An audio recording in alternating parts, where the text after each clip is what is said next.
The Delta products are not FDA approved or regulated. Some people who've ingested them have ended up in the hospital. It takes a while for the effects to kick in. They take more, and before they know it, they're hallucinating, they're calling 911, they're having a panic attack. We come out there with other first responders and have to handle the situation and get them treatment. Hey folks, Dale Jackson here for Yellowhammer Now. Let's talk about the latest drug craze. Delta-8, 9, 10, 11, 12, 13, 14, and 15. Now you may be saying to yourself, Dale, this isn't a latest craze at all. It's been around for quite some time. You are correct, and the legislature hasn't done anything about that.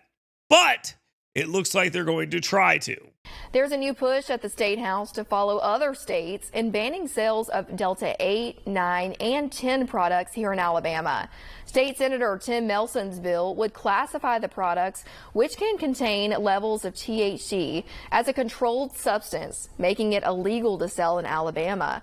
The Delta products are not FDA approved or regulated. Some people who've ingested them have ended up in the hospital. It takes a while for the effects to kick in. They take more, and before they know it, they're hallucinating, they're calling 911, they're having a panic attack. We come out there with other first responders and have to handle the situation and get them treatment. Under the proposed bill, any products that are non-psychoactive, like CBD oil, would be exempt. Now, anyone that has heard me talk on any of my platforms about medical marijuana or recreational marijuana, you know that I am not a fan of it. Do I believe that the banning of Delta-8, 9, 10, and beyond helps the onboarding medical marijuana companies down the line? Yeah, I think it actually does, because I think they eventually turn into recreational marijuana. Not anytime soon, but I think that does happen down the line. I don't really care about that, though. You heard law enforcement talking about this. You see this stuff in different convenience stores and other places where it is being sold. Drugs that are clearly intoxicants and clearly are intended to be regulated, but are not. So now legislators have to do stuff like this.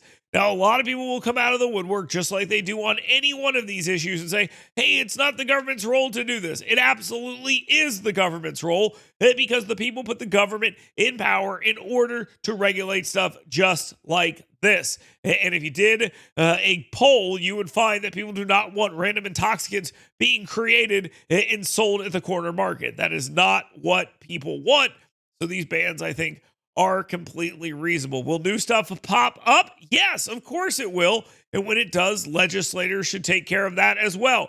That is what they are empowered to do. I do not like any of this. We are heading down a path where basically we tell people do whatever you want as long as it feels good. And it no longer is even about even if you're not hurting anybody or making a scene.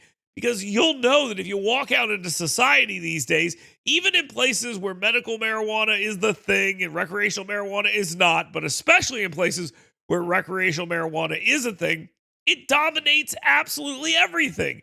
The smell, the lifestyle that follows it. No, it's not good for our society, and allowing these workarounds to laws that do exist is definitely not a good thing. So, let's go ahead and ban Delta-8, 9, and 10. And I would think that you might want to be a little proactive about the stuff where they're going to try to get around these particular laws and create them.